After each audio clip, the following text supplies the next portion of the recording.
Hey guys, and welcome to another video. Today we are going to be learning about JavaScript and we're going to be kind of diving into the core topics in JavaScript. So I know it's been a while since I posted, but if you don't remember, we already went over HTML and CSS and we've covered the biggest topics in both.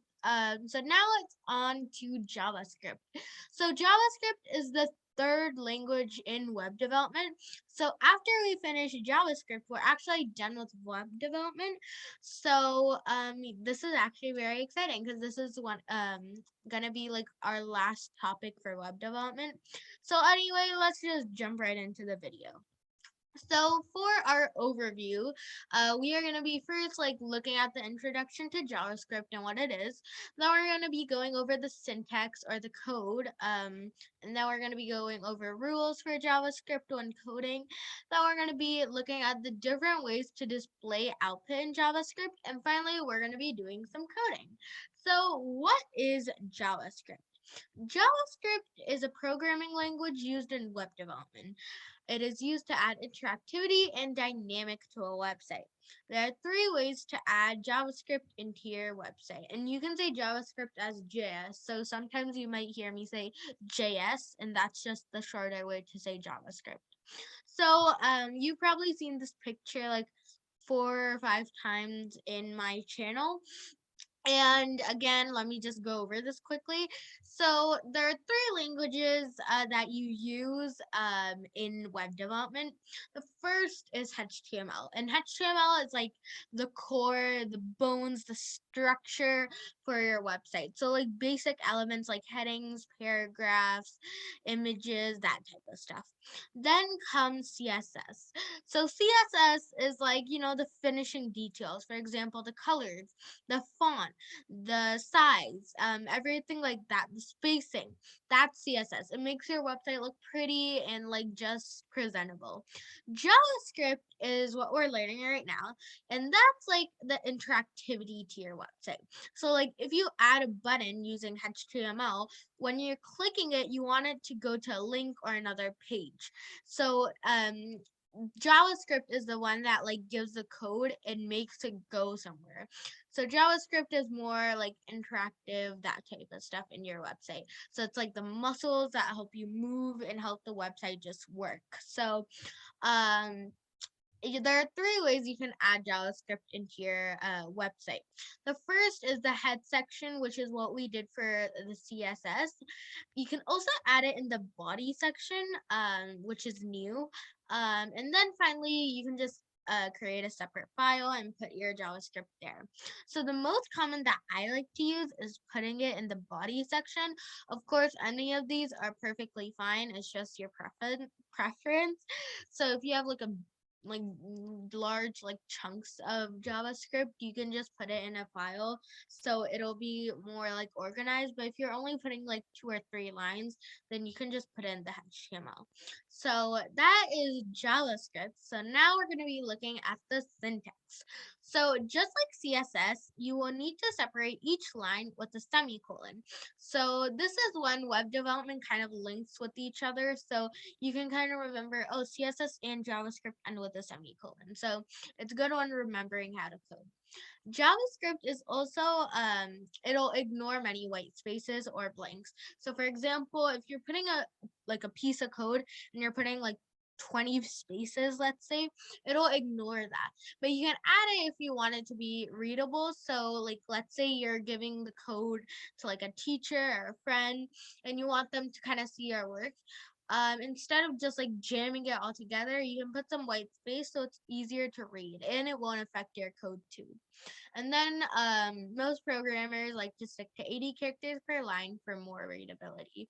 So it's just again, when you're showing it to somebody else, just to make it more easily readable, you would do that. Now displaying output.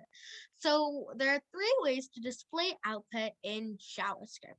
You can use a prompt, confirm, or alert box. To access any HTML element, use document.getElement by ID and then demo. So what this is basically so let's say you want text to appear in a paragraph. So you would put an ID for the paragraph. Then you would put document.getElement by ID, and then let's say the ID for the paragraph is paragraph. So then in parentheses you would put paragraph, and then you would put like extra code here, which we'll see in the project that we're doing. Um, and then you would display your code in the paragraph.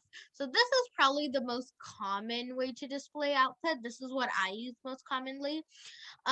You can also access any HTML element using document.write and then put whatever text.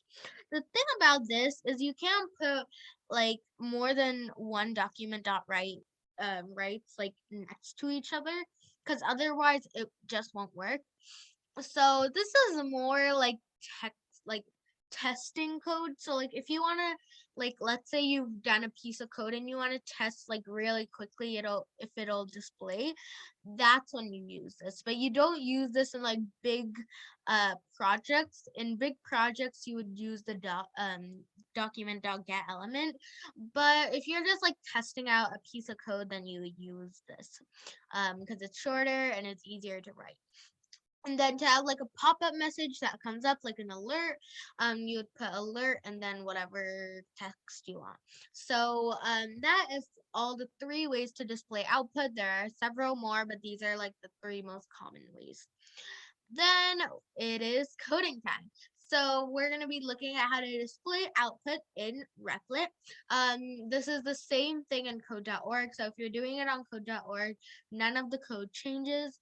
So you can follow along in either Replit or code.org. So I'm going to change over to Replit real quick, and then we're going to be going over this new code. So guys, here is the code. So you can see right here, I have nothing in the head section. And then in the body section, I just put a little heading that says JavaScript outputs. Then in the paragraph, again, I just said like below there will be 2 sentences printed. Now here's where the real code comes. So I have a blank paragraph, which is where all the like sentences will be printed out. And I have the ID as name. So then I put my script tag in the body section, but again, you could put it in the script.js and you would just need to link it, or you could put it in the head section right there. So you can see document.get element by ID name, and then the like piece of code I was telling about earlier was dot inner HTML. So you need to add the dot inner HTML, and then equals to, and then whatever text you want. So I just put coding for kids. Then semicolon, just like in CSS. Then we have an alert box, and you'll see how the alert box looks like. You've probably seen one before. And then I'll have an alert saying subscribe, like, and share. And then document.write with Rithika. So, and then I closed everything. So you can see if I press run, first I get an alert box saying subscribe, like, and share. And if I press OK, you can see that the code will be printed down below. So coding for kids, and then with Rithika. So that is all the code. It's pretty simple, just 3 ways to display output. And I'll show it for you guys again. So we have our alert box and then 2 sentences printed by the document.get element by ID and document.write. So that's pretty much it. Nothing too extravagant. And then we're just going to be looking at what we learned for this video, and then I'm just going to finish off the video. So see you guys. So guys, for review, we learned a little bit about JavaScript and also kind of refreshed our memory on web development in a whole. Then we looked at the syntax of JavaScript. We looked at some rules when coding for JavaScript. We looked at the 3 ways to display output, and then we coded the 3 ways to display output. Again, alert box, get element by ID, and the document.write. So that was it for the video, guys. I hope you guys enjoyed this video. Don't forget to subscribe, like, and share.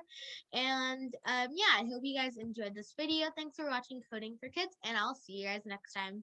Bye!